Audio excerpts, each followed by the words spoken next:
ಒಂದೂವರೆ ನಾನು ರಿವ್ಯೂ ಮಾಡಿದ್ದೆ. ಪ್ರಿಂಟ್ ಇದೆ ಅದು ಅದಾಯ್ತು ಒಂಚೂರು ಪ್ರಿಂಟ್ ಕೊಟ್ಬಿಡಮ್ಮ no question of hiding any of the fact everything should be open. ಯಾವ್ದಾದ್ರು ಒಂದು ಮುಚ್ಚುಮರೆ ಮಾಡ್ಕೊಂಡು ಇನ್ನು ಒಳ್ಳೆ ನಥಿಂಗ್ ಡೂಯಿಂಗ್ ಎಲ್ಲ ಪ್ರಿಂಟ್ ನೋಡಬೇಕು.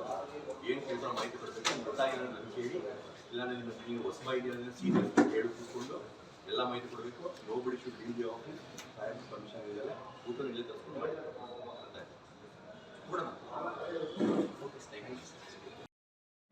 ನಾನು ಕೇಳ್ಬಾರ್ದು ಅಷ್ಟು ಲಾಗಿನ್ ಕ್ಲೋಸ್ ಆಗಿತ್ತು ಸರ್. ರಿಜೆಕ್ಟ್ ಮಾಡೋಕ್ಕೆ ಅವಕಾಶನೇ ಇಲ್ಲ. ಒಂದೊಂದು 2500 ರಿಸೀವ್ಡ್ ಬಂದಿತ್ತು ಕರೆಕ್ಟಾ? 1830 ಅಪ್ರೂವಲ್ ಕೊಟ್ಟಿದ್ದೆ. ಅಲ್ಲಿಗೆ ಎಷ್ಟಾಯಿತು? ಎಷ್ಟು ಪಕ್ಕ ಲೆಕ್ಕ ಮಾಡುತ್ತೆ.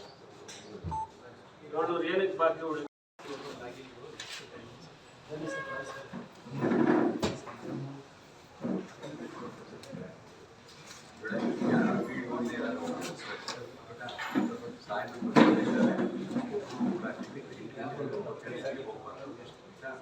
ಎಲ್ಲ ದಾಖಲೆಗಳನ್ನ ಸಮೇತ